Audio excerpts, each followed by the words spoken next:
Всем привет! Это вот новое видео. Предыдущего видео вот этот ножик. Хозяин попросил показать ножны. Вот ножны сшил, готовый. Но я хотел с огневом сделать, но хозяин ножа попросил сделать именно с мусатом. Здесь чуть-чуть заляпал.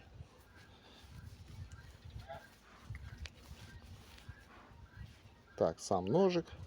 Он уже был на обзоре. И ножны. Деревянный вкладыш, кожа, подвес свободный. И мусат. Мусат снимается вверх и в бок. И также одевается. Все. Не потеряется он, не вывалится нигде. Так. Сидит плотненько, хорошо, щелчком.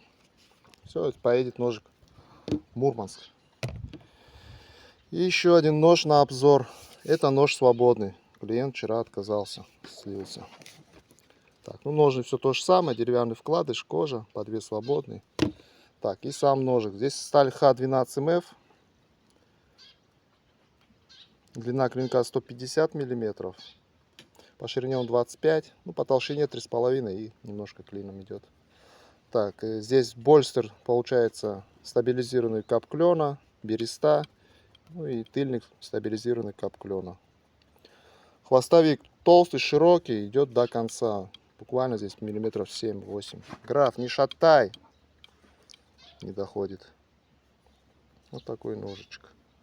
Здесь специально оставил так, ну чтобы хвостовик был крепкий. Нож большой, 150 и рукоять 140 где-то, по-моему. Точно не помню сейчас.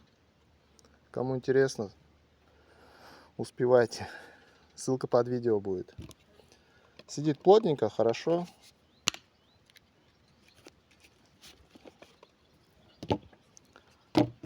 Такой короткий обзор. Ну все, всем пока.